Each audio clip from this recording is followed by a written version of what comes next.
الرحمن الرحيم السلام عليكم ورحمة الله وبركاته.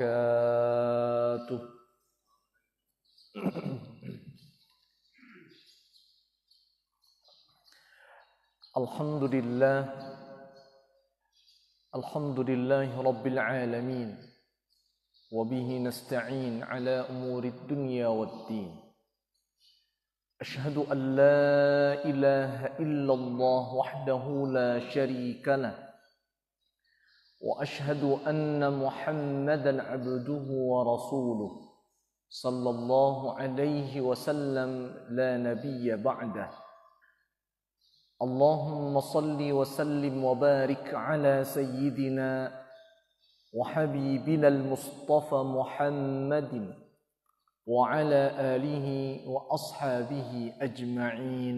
أما بعد.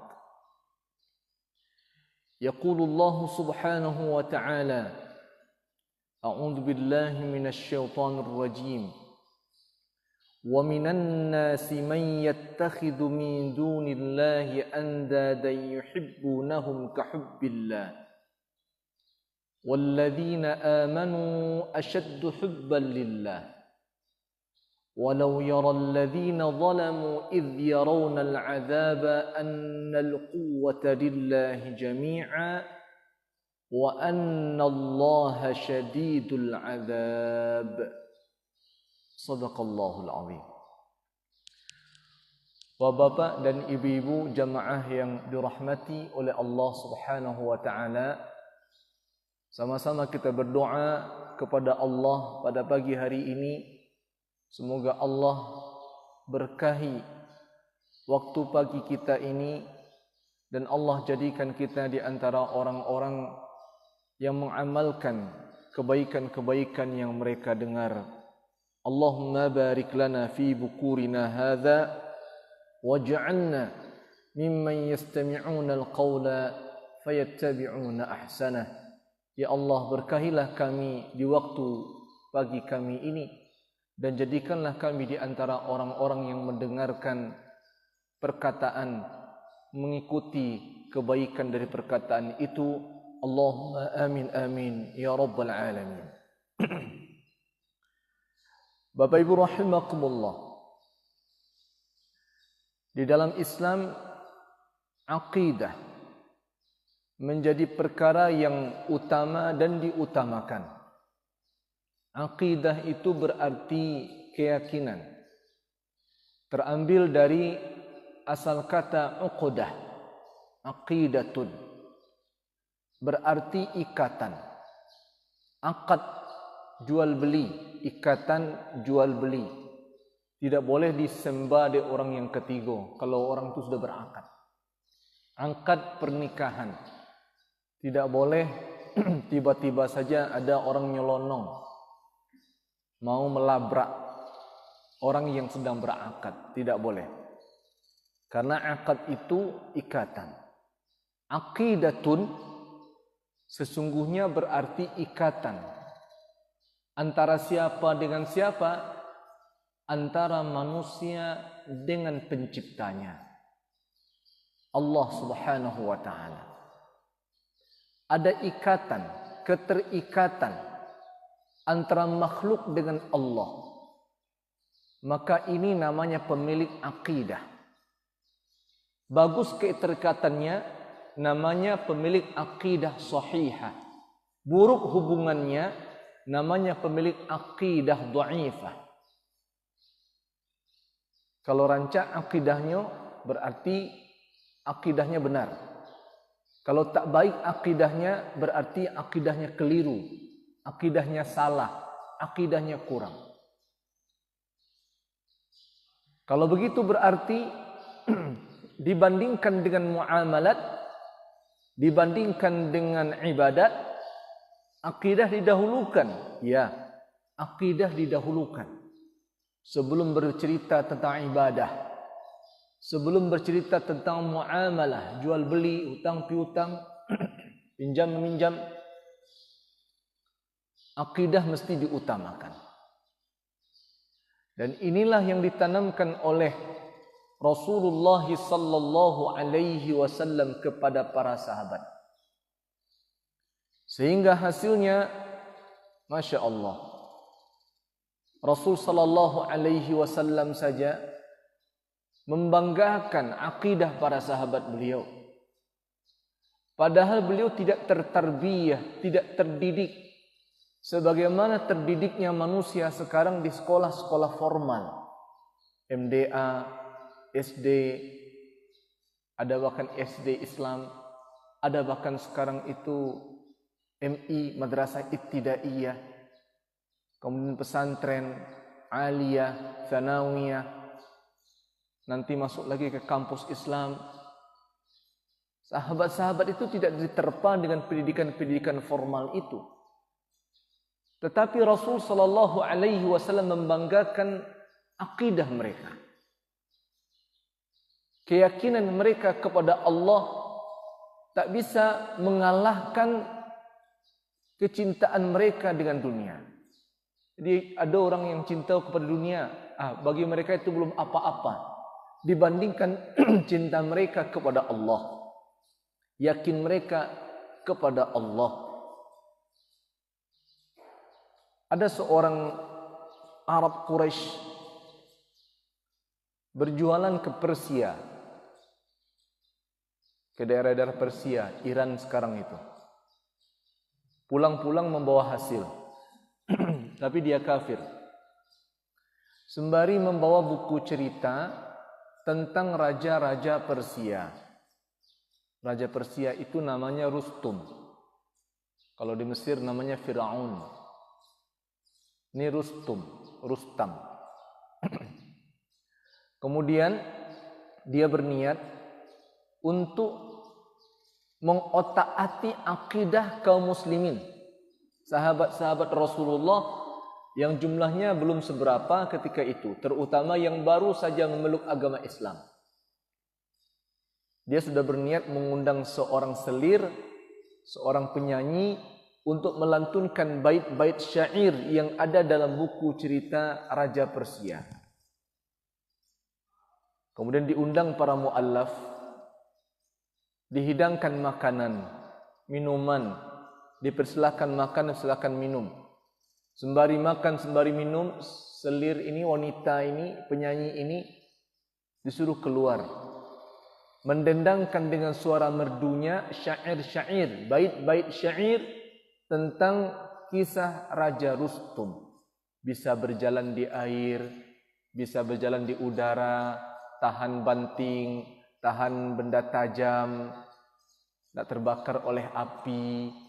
Cerita-cerita itu yang disampaikan dengan suara merdu. Bapak Ibu rahimakumullah, apa pertanyaan orang kafir ini kepada sahabat? Ya fulan, mana yang lebih indah? Antara bacaan-bacaan yang dibacakan oleh Muhammad, maksudnya yang dibaca oleh baginda Rasul sallallahu alaihi wasallam, atau yang dibacakan oleh wanita ini? Kalau orang kekinian mungkin sakit telingonya mendengarkan Al-Quran, senang mendengarkan lagu-laguan, nyanyi-nyanyian. Tapi ketika itu apa kata sahabat? Ini mu'allaf ya bu, mu'allaf. Bukan orang yang dari keteknya diazankan, diapaknya, bukan ya. Ini mu'allaf, orang masuk Islam. Apa kata para sahabat mu'allaf ini? Al-Quran Al-Karim, afdal.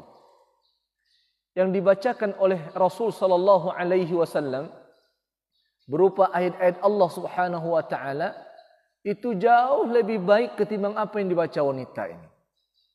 Dalam Al-Quran kan ada perkara-perkara, cerita-cerita tentang nabi-nabi terdahulu menjaga akidah mereka.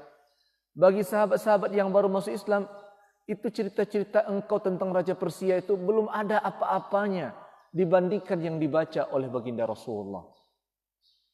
Padahal bu, baru makan makanan yang dihidangkan oleh si fulan, baru minum minuman yang dihidangkan oleh fulan.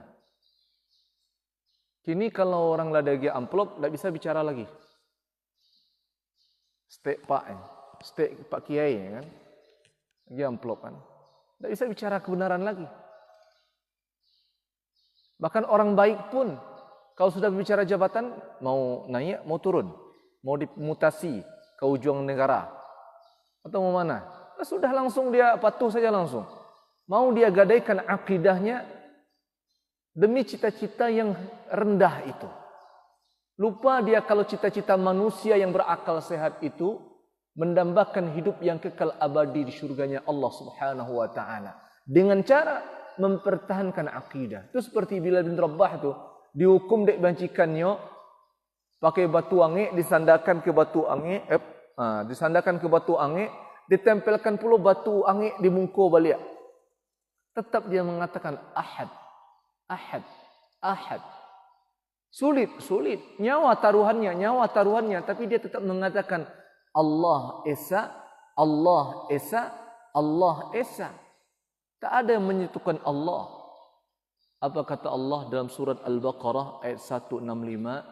Di antara manusia ada yang menjadikan andadan, tandingan-tandingan sebagai Tuhan mereka. Cinta mereka kepada andad ini, cinta mereka kepada tandingan-tandingan ini sama dengan cinta mereka kepada Allah. Jadi kalau cintanya kepada Allah 50%, cintanya kepada makhluk 50% juga. Tapi apa peringatan Allah? Walladzina amanu ashaddu hubban lillah.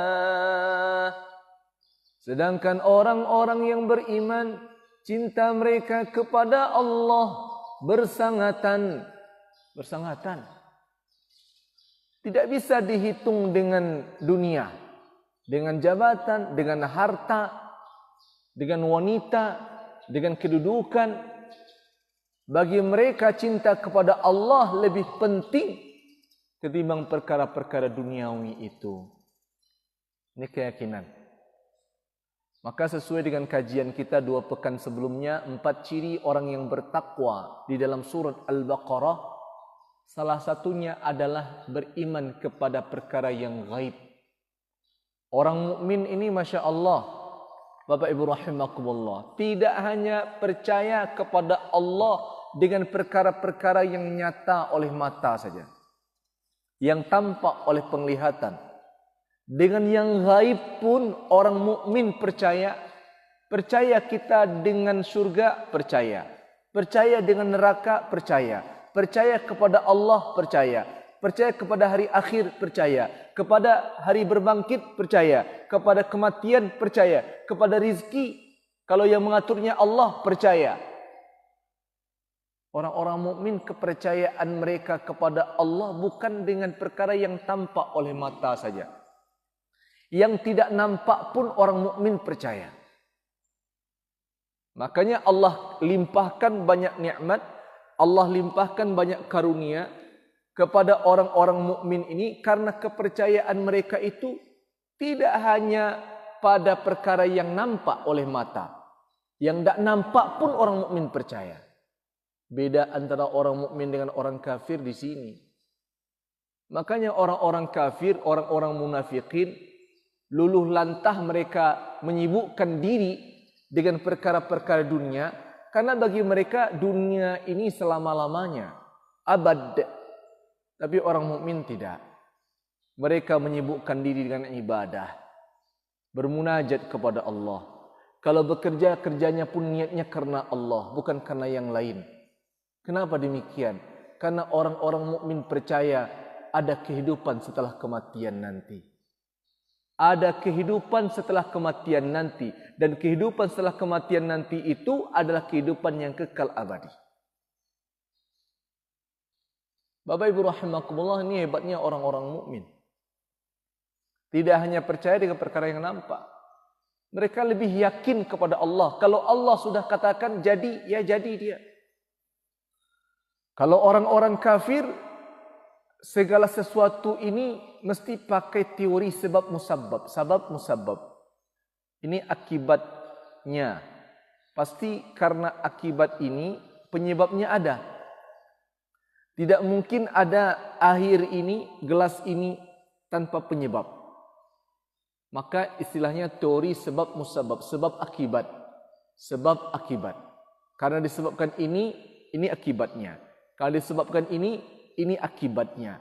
Kalau orang mukmin tidak begitu. Orang mukmin bagi mereka ilmu pengetahuan adalah untuk memudahkan kerja ibadah. Ilmu di kepala kau orang mukmin untuk memudahkan kerja ibadah. Bukan ilmu perkara yang utama.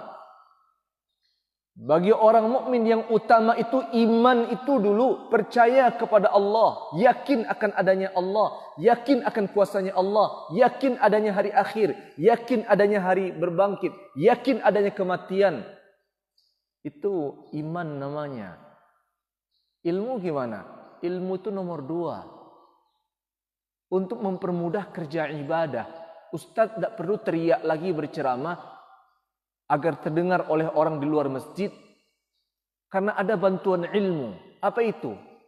Ilmuwan menciptakan pengeras suara, mikrofon namanya. Ini kerja ilmu namanya ini. Mik ini. Tapi bukan mik ini intinya.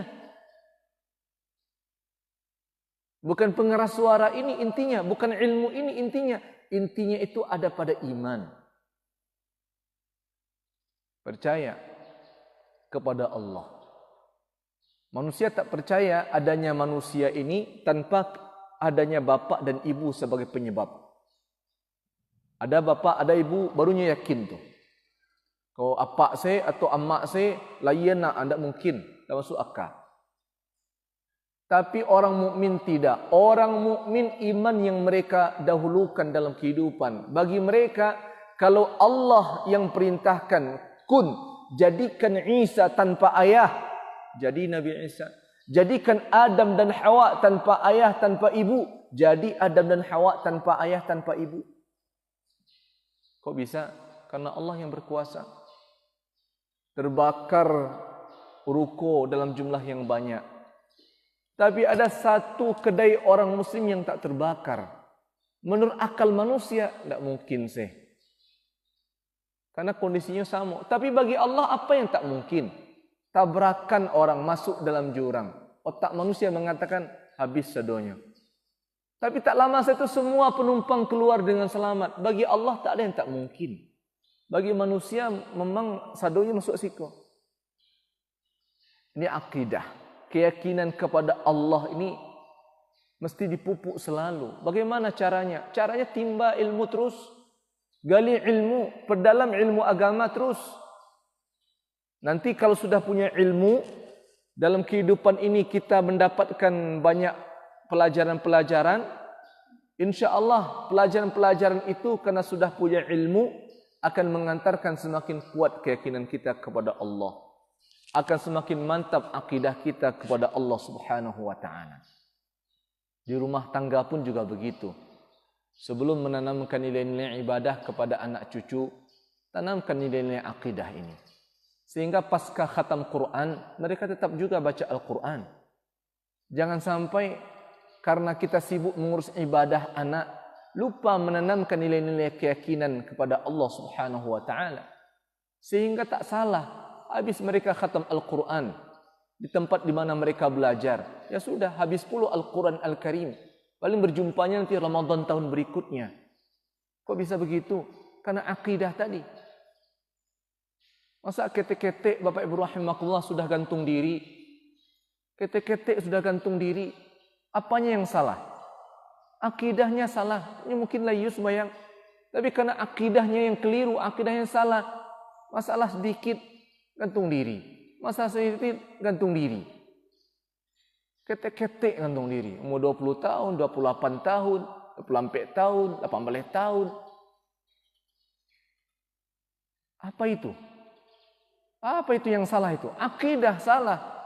Dia kira Allah dengan ujian yang dia terima itu marah saja sama dia. Tidak.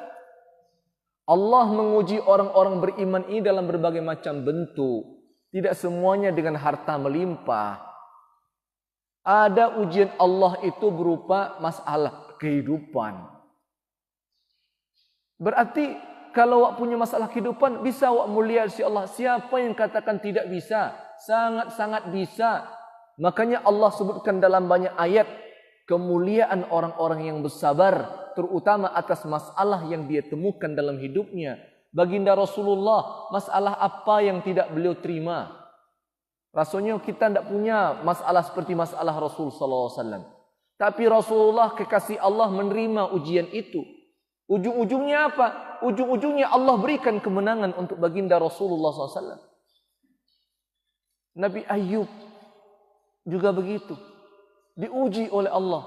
Nabi Yunus diuji oleh Allah. Tetapi di balik ujian-ujian itu, Masya Allah, Allah subhanahu wa ta'ala limpahkan keberkahan. Allah limpahkan nikmat. Allah muliakan di sisinya. Kok bisa orang yang dengan masalah capek putus ya karena akidah tadi. Kalau dia akidahnya mantap, Bapak Ibu rahimakumullah, keyakinannya kepada Allah, yakin dia bahwa di balik semua perkara ini pasti Allah yang ngatur gitu. Ya, yakin dia. Kemudian nanti kalaupun ada sesuatunya kembalikan kepada Allah kembali, ya serahkan semuanya kepada Allah. Saya berserah diri kepada Allah. Kalau begitu tuh insya Allah akan terjadi tuh hal-hal yang dimurka Allah itu. Berarti bunuh diri dan lain-lain itu. Tidak akan terjadi dia.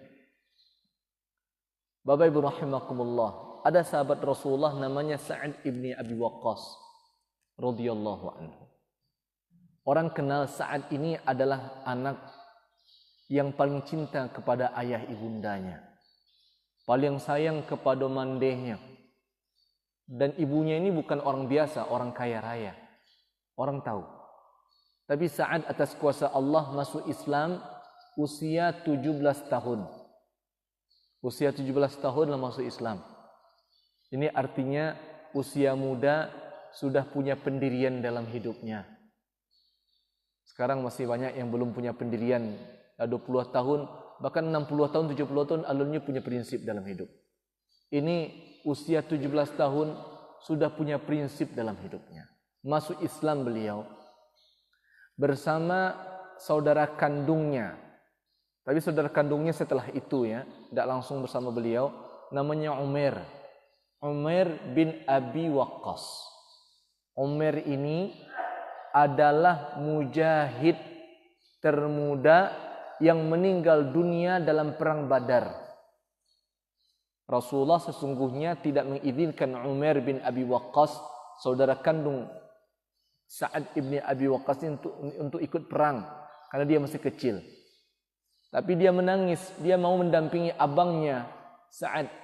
Dia mau mendampingi Rasulullah sallallahu alaihi wasallam karena dia menangis minta-minta diizinkan, tapi akhirnya syahid dalam perang Badar, tercatat sebagai pemuda atau orang yang paling muda usianya meninggal dunia dalam perang Badar.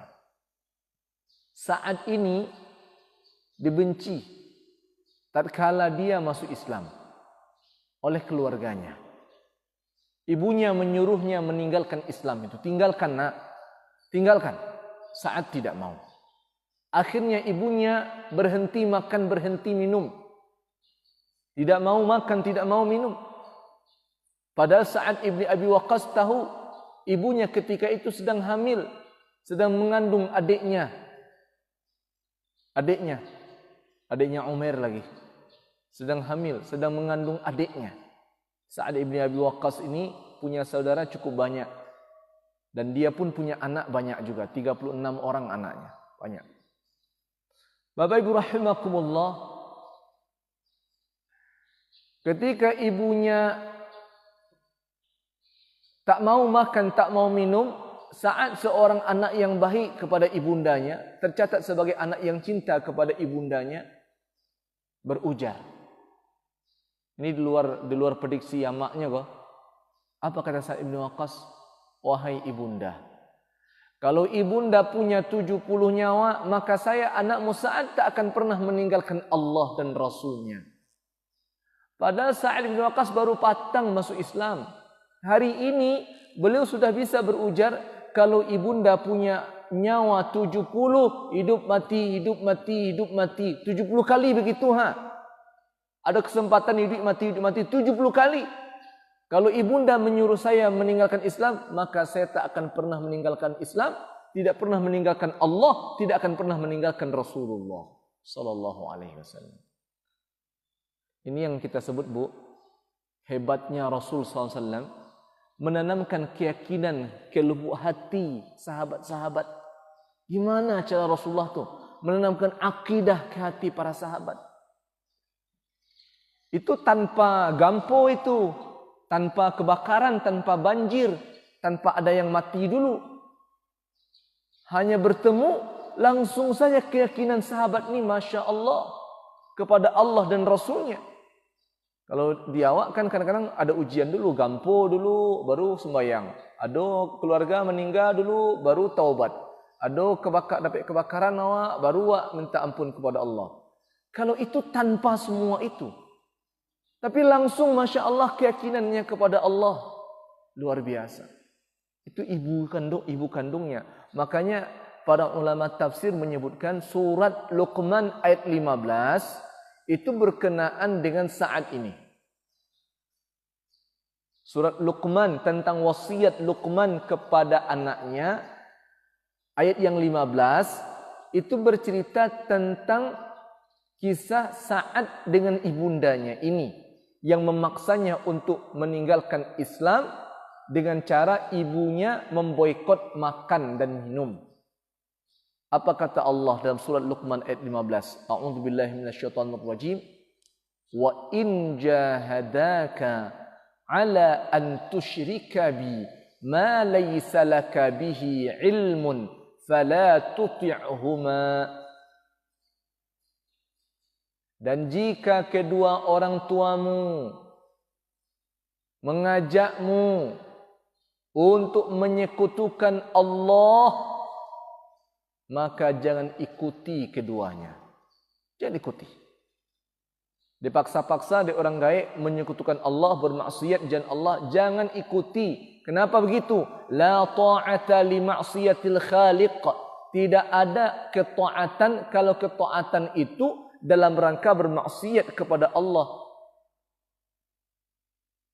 Jadi kalau yang terjadi ada anak wanita ditangkap oleh petugas Satpol PP karena menjual diri, ternyata disuruh oleh ibundanya, semestinya anak ini mengatakan tidak kepada ibunya. Tidak, Mak. Gitu harusnya.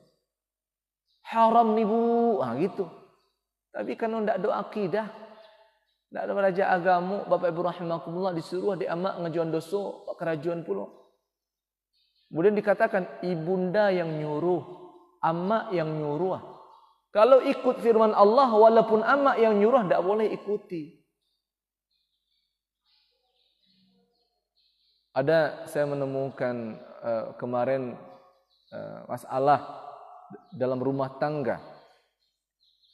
Dua orang beradik kakak dimarahi ibundanya karena mencegah adiknya SMA berpacaran, pulang larut malam. Lah malam sepulang taruh, kebanyakan jam 9, jam 10. Dia nasihati adiknya marah. Adiknya marah, ibu marah pula. Dia naja-naja juga adik tu kadang-kadang tu lah SMA. Yang ngerti itu mah, pandai itu mah jago diri. Uruslah diri kalian. Sehingga dua orang beradik kakak, abang sama kakak perempuan satu ini nangis, sedih dia. Karena ibu ngomong gitu. Bahkan ibundanya nyuruh keduanya ini minta maaf sama adiknya. Karena sudah memarahi adiknya. Dia bertanya, gimana itu Ustaz? Kita bacakan firman Allah surat Luqman ayat 15 ini. Jika kedua orang tuamu mengajakmu untuk bermaksiat kepada Allah, jangan ikuti. Jadi kami tidak boleh ikuti. Tidak boleh ikuti. Karena itu maksiat. Perbuatan yang dikerjakan oleh adik itu kan perbuatan dosa. Yang dilarang oleh agama. Yang diharamkan oleh Allah dan Rasulnya. Terus dengan ibu gimana? Ya sudah. Dengan ibu katakan tidak. Tapi ingat, wasahibuhuma fid dunya ma'rufa. Tapi ingat, ada perintah Allah, pergauli orang tuamu secara baik. Pergauli orang tuamu secara baik. Berarti tatkala kita mau menyampaikan tidak kepada ibu, kepada orang tua itu, katakan kepada mereka dengan cara yang terbaik. Jangan ngotot-ngotot, bentak-bentak pula ke orang gaib. Tapi katakan dengan kata-kata yang baik. Sehingga mudah-mudahan dengan ucapan-ucapan baik itu orang tua nerima. Dalam kondisi ini tentu anak lebih kuat akidahnya ketimbang ibunya ini. Dan perkara ini ya, Bapak Ibu rahimakumullah, ini kan persoalan bukan persoalan tentang ibadah lagi, ini persoalan akidah. Bagaimana kita yakin kepada Allah? Keyakinan itu mengantarkan kita takut untuk mengerjakan dosa, takut mengerjakan maksiat. Kok takut? Karena saya yakin kepada Allah. Saya yakin ada neraka. Saya tak mau menjadi ahli neraka. Kullama nadijat juluduhum baddalnahum juludan ghairaha liyadhuqul adzab. Setiap nanti kulit kita hancur, dibangkitkan lagi dengan kulit yang baru, dihancurkan lagi, dibikin kulit yang baru lagi, dihancurkan lagi. Begitu terus menerus. Saya takut. Saya tak mau. Dagi haya kareh ke ubun-ubun, rarak sampai ke tulang-tulang. Dah hancur, nanti dibuat lagi yang baru. Menunggu air kareh turun lagi. Waduh, susahnya, sulitnya. Saya tak mau menjadi ahli nar. Makanya saya tak mau mengerjakan maksiat sebagai bentuk keyakinan kepada Allah. Orang korupsi batu, Ustaz, nyo S3, doktor galanya. Berarti ilmu yang dia pelajari tidak berkah.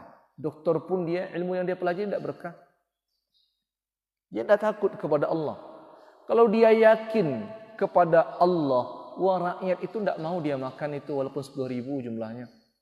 Tapi 10.000 kalau kali sekian ratus juta, banyak juga tapi tinggi. Bapak Ibu rahimakumullah, yakin dia. Kalau dia yakin kepada Allah, tak mau dia. Ini haram nih, bukan duit saya ini. Ini duit orang nih. Orang di masa corona ini kesulitan sekarang. Hidup orang susah. Bahkan banyak orang yang menganggur karena tak dapat pekerjaan. Gara-gara corona ini. Saya tak mau makan duit rakyat. Nah, kalau begitu, Masya Allah, berarti keyakinannya hebat itu. Akidahnya bagus itu. Tapi kalau dimakan juga, akidahnya bermasalah. Walaupun dia ganteng, hidungnya mancung, badannya tinggi, kulitnya putih, otonya rancak, istrinya rancak, keluarganya gadang. Itu tidak jaminan itu pemilik akidah kuat, Bapak Ibu rahimakumullah. Tidak jaminan. Bisa jadi orang yang biasa-biasa saja, itu lebih mantap akidahnya. Tatkala dia menemukan dompet orang terjatuh, dia masuknya ke sakunya dah. Tapi soraknya, bu, dompet ibu jatuh, bu. Itu subhanallah itu. Padahal dia biasa saja. Itu lebih mantap akidahnya ketimbang orang-orang itu. Orang-orang yang berduit, pejabat-pejabat yang korupsi itu. Atau membunuh muslim, misalkan. Kalau orangnya akidahnya mantap, mana mau dia bunuh orang? Karena dia tahu setelah hidup ini ada hisab dari Allah. Kecuali kalau yang membunuh itu orang kafir ya. Orang kafir yang membunuh mungkin dia tidak punya akidah. Tapi kalau orang muslim, waduh, tergadai itu akidah itu. Atau yang menyuruhnya orang muslim, tergadai akidah itu. Tajwa akidah itu. Memangnya hidup ini selama-lamanya? Tidak. Di masa corona ini banyak orang muda meninggal dunia. Banyak orang muda. Lagian umat Rasulullah ini usianya rata-rata 60-70 tahun saja. Semua akan kita pertanggungjawabkan di sisi Allah Subhanahu wa taala. Rasulullah SAW, Bu, tersingkap saja roknya wanita muslim, itu sudah menangis Rasulullah. Ini rasanya hina betul ya darah kemuliaan wanita muslim. Itu cuman rok, jadi dipasang oleh orang Yahudi, pemberat, dipakai seorang wanita muslim, ditambatkan ke pemberat lainnya. Sehingga tatkala dia berdiri tersingkap auratnya. Di pasarnya milik orang Yahudi. Mendengar itu Rasulullah bersedih, berkabung Rasulullah SAW. Bersedih Rasulullah SAW. Tapi kesedihan Rasulullah itu dengan gerakan sesudahnya. Sehingga orang-orang Yahudi itu meninggalkan kota Madinah. Apalagi kalau seorang muslim yang meninggal dunia. Apalagi seorang muslim yang meninggal dunia. Tentu Rasulullah jauh lebih bersedih lagi. Kemuliaan wanita muslim saja Rasulullah lah bersedih, dihina. Apalagi jiwa orang muslim dihina. Tidak ada harganya, seperti binatang, seperti ayam saja gitu. Tentu Rasulullah SAW lebih bersedih lagi. Bapak Ibu rahimakumullah, ada sahabat namanya Mus'ab ibni Umair. Ibunya menawarkan semua harta, ambillah. Yang penting tinggalkan Muhammad. Dia tidak mau, tidak mau. Ya sudah, kalau tidak mau tinggalkan rumah ini. Tidak boleh engkau bawa harta yang ada di sini. Jadi kata Mus'ab, jadi kalau mak tidak mau masuk Islam, ya sudah, saya pergi. Padahal gelarnya Attar Ahlu Makkah, parfum kota Makkah. Wangi. Saking banyaknya duit Mus'ab ini ketika sebelum Islamnya, sehingga dia mampu membeli parfum jenis yang terbaik. Makanya gelarnya Attar Ahlu Makkah, parfum kota Makkah. Bukan karena dia menjual parfum, tapi karena dia memiliki parfum kualitas terbaik. Saking banyak duitnya. Tapi dia tinggalkan semua itu demi Islam, demi Allah dan Rasulnya. Sehingga Rasulullah tunjuk Mus'ab ini sebagai sahabat yang pertama berdakwah ke negeri Yathrib. Mana Yathrib itu? Di Madinah. Dia berangkat sendiri, subhanallah. Tapi hebatnya Mus'ab, walaupun dia tidak patuh kepada ibundanya, dia selalu berkirim hadiah untuk ibunya. Jadi kalau ada pedagang dari Madinah itu mau berdagang ke Mekah, ini titip untuk ibu saya, titip untuk ibu saya. Wasahibuhuma fid dunya ma'rufa. Tidak boleh taati orang tua yang mengajak kita menyekutukan Allah, tapi berbuat baik kepada ibu dan bapa ini harus tetap dikerjakan. Tidak boleh ditinggalkan. Situ letak hebatnya Mus'ab ibni Umair. Dia berjuang bersama Rasul sallallahu alaihi wasallam dan kaum muslimin. Dia tinggalkan ibu dan bapaknya yang masih kafir. Sampai akhirnya ketika Mus'ab ibni Umair meninggal dunia, Rasul sallallahu alaihi wasallam bersedih. Kenapa? Karena tak ada yang bisa menutupi badannya. Padahal dulu kalau Mus'ab ini berada bersama ibunya, tidak masuk Islam, mungkin bukan hanya kain kafan, juameh-hameh mungkin bisa masuk kubur. Tapi karena dia Muslim, di medan perang itu sudah tidak ada lagi benda, barang yang bisa dipakaikan untuk menutupi auratnya. Ya sudah, ditutup ala kadarnya, pakai kain kafan, tutup ke bawah, nampak kepala, tutup kepala, nampak kaki, tutup ala kadarnya, masuk ke dalamnya. Tapi di sisi Allah, Mus'ab ibni Umair mulia. Ada sahabat Abdullah Abu Ubaidah ibn al-Jarrah yang pernah kita bahas. Abu Ubaidah ibn al-Jarrah ketika masuk Islam usia mudanya, dimasukkan ke karung oleh pamannya, oleh apaknya, kemudian didorong ya. Nah, didorong. Kemudian terguling-guling Abu Ubaidah bin Jarrah. Nanti dibuka. Pindah kamu? Pindah. Ahad, Allah Esa. Masuk karung balik, kemudian didorong lo balik atau guling-guling. Makkah itu kan perbukitan. Naik bukit, turun ke bawah, naik bukit, turun, kan gitu. Nah, jadi dia sampai atas itu didorong tiba di bawah oleh bapak dan pamannya, saudara kandung bapaknya. Tapi dia tetap mengatakan Allah, Ahad, Ahad. Ketika perang Badar berlangsung, semua pasukan muslim berhadapan dengan pasukan kafir yang jumlahnya 1000. Kaum muslimin jumlahnya hanya 313. Tapi yang 313 ini gagah perkasa, di mana ada orang kafir diburu, kecuali Abu Ubaidah. Abu Ubaidah ibn Jarrah ini ketika diburu oleh seorang kafir, dia lari.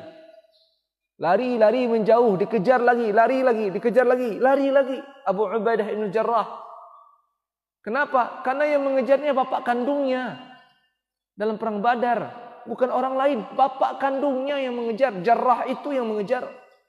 Bapaknya sudah diubun-ubun marahnya kepada anaknya. Tapi Abu Ubaidah lari. Tak sanggup lagi lari.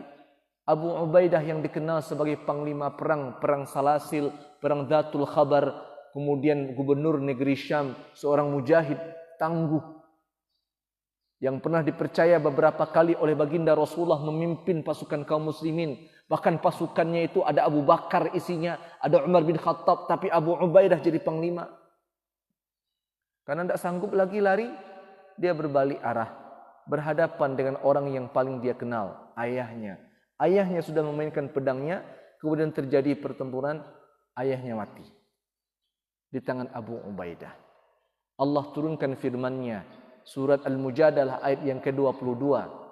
La tajidu qauman yu'minuna billahi wal yawmil akhir yuwadduna man haddallaha wa rasulahu walau kanu aba'ahum aw abna'ahum aw ikhwanahum aw ashiratahum.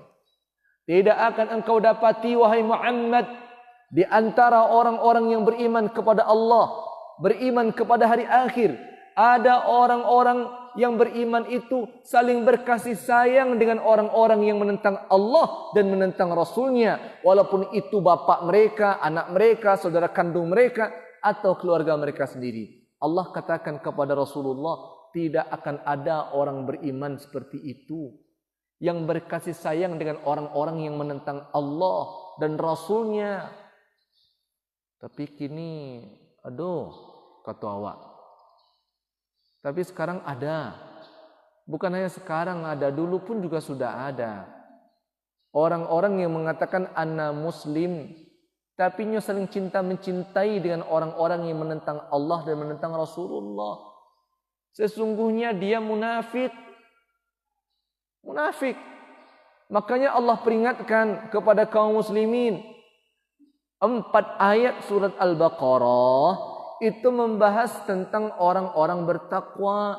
2 ayat sesudahnya membahas tentang orang-orang kafir.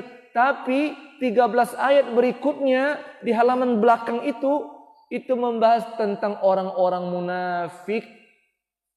Kalau digabung kafir dengan munafik, ayatnya lebih banyak ketimbang ayat tentang orang-orang bertakwa di awal surat Al-Baqarah. Dan ini mengindikasikan bahwa orang-orang munafik itu benar ada mereka. Ada mereka, perawakan mereka muslim, KTP Islam, tapi perangai jauh dari nilai-nilai keislaman. Mereka rusak akidah kaum muslimin. Mereka obrak-abrik Islam ini. Tidak cinta mereka kepada orang-orang yang perjuangkan agama Allah. Lebih cinta mereka kepada orang-orang yang menentang Allah dan Rasulnya. Sehingga kita dibuat geleng-geleng kepala awak gitu. Kok bisa ya?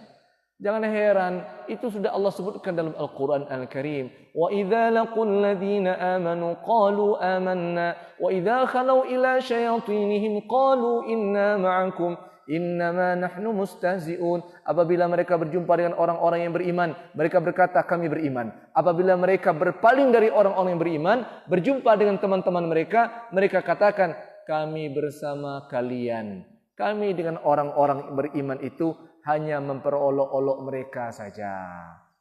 Memperolok-olok mereka saja. Makanya Allah katakan, innal munafiqina fid darkil asfal minan nar. Orang-orang munafik itu posisi mereka nanti di kerak api neraka. Di kerak api neraka, di keraknya paling bawah dari api neraka. Kok bisa ya mereka gadaikan akidah mereka, mereka gadaikan keyakinan mereka, iman mereka, ya karena tak punya akidah. Kalau punya akidah Bapak Ibu rahimakumullah, tak tergadaikan. Ada teman tinggal di Amerika, setiap Jumat dia usahakan pakai kendaraan, ya menembus jalan segala macam 2 jam, 1,5 jam, 2 jam di kendaraan untuk bisa salat Jumat di masjid. Hebat ya. Kok bisa? Kok enggak sembahyang saja? Karena dia punya akidah di kampungnya Bukit Tinggi. Kau nyalah tahu akidah tu. Tiba mana di Amerika, salat dah boleh tinggal. Dah pindahnya sekarang ke Inggris, ke London. Asana ngetinya. Kenapa? Karena di Inggris orang berjilbab banyak. Toko-toko muslim sambuah. Jadi orang dengan Islam tidak heran-heran sudah. Berbeda dengan Amerika yang kaum muslimin suka didiskriminasi. Tapi kalau di Inggris wali kotanya Islam walaupun secara pemikiran sedikit sekuler, tapi dia Islam sudah. Senang dia. Kok bisa? Masya Allah. Ada orang bekerja di Jepang, gajinya 40 juta. Tidak pernah salat. Tidak pernah salat. Dia jujur mengatakan pulang-pulang setelah 2 tahun bekerja, dapat uang banyak sekian ratus juta. Dia katakan, kamu tidak salat. Kenapa? Karena pekerjaan saya menuntut tidak boleh salat. Pekerjaannya di Jepang itu menuntut inyo tidak bisa salat. Dia tidak bisa keluar dari pekerjaan itu, gimana lagi? Ya akhirnya sudah, Bapak Ibu rahimakumullah. Akhirnya alhamdulillah lah karajo di perusahaan Jepang yang ada di tanah air di Indonesia dengan gaji yang mirip-mirip lah, tapi bisa salat. Kalau orang tidak punya akidah, gampang tergadaikan akidahnya. Jadi kalau kita punya keluarga, punya anak cucu, akidahnya lah mantap, kemanapun ditembakkan dia mau lanjut sekolah, mau lanjut kuliah, insya Allah akan jaga, Allah akan pelihara. Tapi kalau akidah ini masih lemah, keyakinannya kepada Allah masih kurang, masih lemah, bukan tidak mungkin di kampung halaman bagus, nanti terkala dia meninggalkan kampung halaman, terjadi hal-hal yang orang tua tidak suka. Loh, kok begini ya, gitu. Karena akidah tadi. Bapak Ibu rahimakumullah, hal yang utama dan mesti diutamakan dalam kehidupan seorang muslim adalah berkeyakinan kepada Allah dan Rasulnya. Iman kepada Allah, akidah al-islamiyah sahihah, qawiyah. Itu yang diharapkan. Caranya adalah dengan senantiasa menimba ilmu agama Allah. Sembari menimba ilmu, insya Allah kejadian-kejadian yang kita temukan dalam kehidupan kita ini akan menguatkan ilmu itu. Sehingga akan tumbuh nanti keyakinan yang hakiki itu. Keyakinan yang benar itu kepada Allah subhanahu wa ta'ala. Kita berlindung, semoga Allah benarkan akidah kita. Allahumma haqqiq imanana. Allahumma haqqiq imanana. Allahumma haqqiq imanana. Ya Allah, benarkan keyakinan kami, benarkan keimanan kami, benarkan keimanan kami. Wallahu a'lam bishawab. Bapak Ibu rahimakumullah, mudah-mudahan manfaat kajian yang kita sampaikan. Mohon maaf kalau ada salah kata penyampaian. Subhanakallahumma bihamdika asyhadu an la ilaha illa anta astaghfiruka wa atubu ilaik. Wassalamu alaikum warahmatullahi wabarakatuh.